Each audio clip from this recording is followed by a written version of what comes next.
world's 8th speaker, CEO, with Dr. John, who is our CEO, and he's in Oklahoma City. He's come twice to do that with the quilts. So, we had the Welcome Week through, and then we had in January the KMOD partnership. And yeah, the exclusive partnership with NSU on the T-shirts here with KMOD. So, and you were the only university that was entered to be able to win the Chili Peppers tickets, those sorts of things.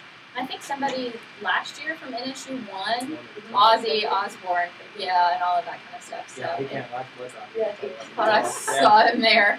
I asked him how much all that was worth on eBay. He's like, it's going to be worth more. So, and we exclusively give that to NSU as a partnership because we appreciate it. And then we do the public health screenings with the A1C and cholesterol.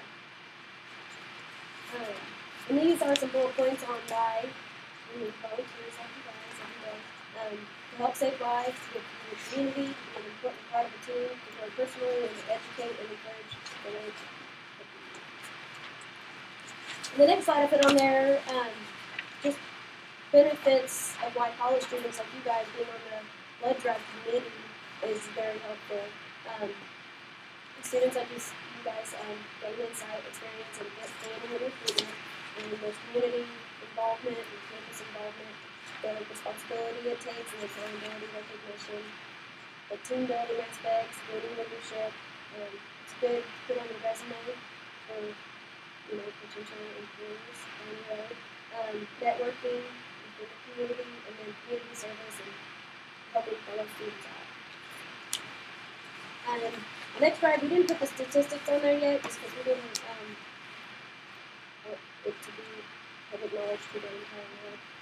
I think you all have a copy of your statistics, and if you need them, we'll be glad to supply them. We just didn't want to put, it's definitely a rapid growth from the last 4 years, and I'm not saying anything bad about the other supplier, but it's just not something that we would want to hand over to them, which would be our statistics or how we go about blood drives or our donor lists, because our donor lists are something that our donors have trusted with us to have that information. So that's not in there, but I know Leslie has it, and if she needs it, she can get it from us, and we'll be glad to.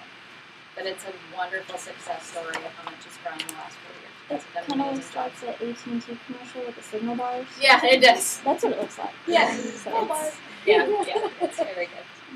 Yeah, and then the last slide we had was just why give, and a little testimony there for 4-year-old Abby Woods who was battling leukemia, surrounded by 8 of the 44 blood donors from across Oklahoma, who had been a lifesaver for kids this year.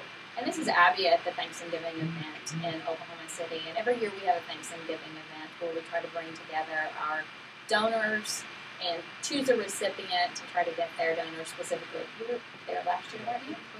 I was at the Jinx one. Yeah, yes. Yeah. We do it in Oklahoma City, and we do it in Tulsa. And give the award away. Yeah. Bring tissues. Exactly. It was rough. It was the little boy that got the marrow from his sister. Yes. And they're going back through the process again, so he's using it again, and the family staying in contact with us, and but he has recovered enough to go on to Nashville, I think, for another transplant from the other sister. So Luke, that's his name. Couldn't think of it, Luke Long. But that family's definitely been willing to share their story and talk about how important it is to donate blood. We have those every year. NSU gets an award every year. I'm sure you guys have it around here somewhere of how wonderful and what a great job you do. So we appreciate everything that you all do and that have worked with us as partners. So, do you have any questions?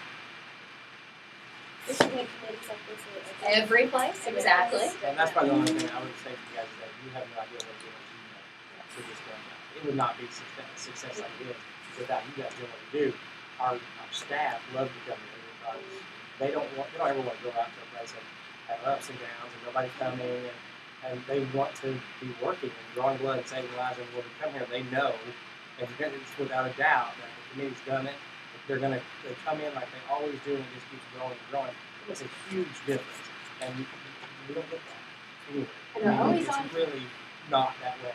So they're always on fire to always better the time before. So it's a joint effort not only with the committee, the students on campus, but even our staff are just like, okay, we got to get this many because we're going to beat what we did last time. And so that's really refreshing for a phlebotomist to really care that much about really to excel in someone's accounts. Well, I think it says a lot about NSU It does. as a whole, and I think what we said to the president when I'm serving that They do. the NSU is different from other universities, and I think housing in particular is doing that. Not only you guys work to try to make living here a good experience and things, it really is that experience. I mean, it's not just on the surface that way, and everybody's just kind of going through the motions. The students that come in to donate are always enthusiastic, are ready to give, and you'd be surprised how a lot of places we go, people come and give, or they come and hang out, and they're really just not excited about what we do. We try to teach them that, but it's kind of just got to be in you already. You got to have that already, which makes our job easy.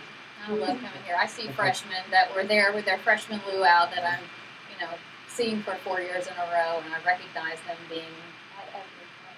So it's amazing. It's a great experience for us too. It reaffirms what we do. Okay, that's some discussions. When you were talking about not everyone is enthusiastic, Amanda was really confused. It was like, not everyone's like that. She's just like, I don't understand. You go on some of these blood drives. We'll take you out to OSU if you'd like to see some less enthusiasm, and same with OU because we help cover the OSU blood drives during the bedtime times. And James and Tammy and I go out there and we help recruit, and we're definitely wishing we were back at NSU on those days. Most of them are the fraternities are hazing Any question about the differences? One of the things that a lot of people don't know is that we all ask the same questions. The criteria is exactly the same in the whole country. It's mandated by the federal government through the Food and Drug Administration. So all the criteria is the same. Things are done differently under MOLS. That's where I come in and what we do, and then we have all staff who write the rules. And the FDA tells us what has to be met, and the companies have to decide what's the best way to meet that. And we're very successful in that, doing it safely, doing it well. We actually rely on the NSU as a litmus test for customer service. So when I have new staff, I know that I'll get a good measure of what they need to improve on, because I know I'll get that back from this group, because you guys know what to expect.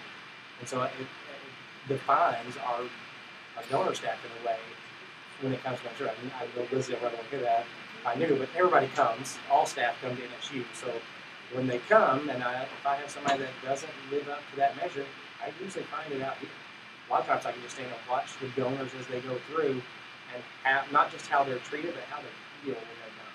What kind of feeling did we leave them with? And it's a good measure for me to hold my staff to it. So, the main difference is how you get treated, how we present ourselves, how well we clean up. So I know Liz has said, probably sent emails where saying, I hate to say it. I want to know. I need to know the things that we want to be better at, because that's what sets really our mark for everywhere. Do you have a question? Yeah, you said the criteria and the questions that y'all have to ask is the same across the country. Is the wording the same? It may be slightly different. I think it's the It same is though. mandated It's called to be asked exactly the same way. It's called a universal donor history question.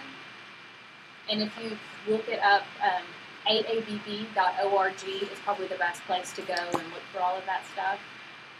It is supposed to be asked only one way. One way. It's called the UDHQ. Because how the question is asked, it will be up in someone else to influence the answer. So it's not to be leading, or they don't say you're not 100. Are you 110 pounds, or are you under that? You don't want to lead people into answering correctly. You are so 110 pounds. The wording is set up just that way. Based on what we asked for, and this group asked for safety record, donor benefits, partnership information, and statistics, I feel like you guys have met all of that. Does anyone have any additional questions? The other thing we were going to tell you, FDA gives what's called a 483 if they find something wrong with what you do.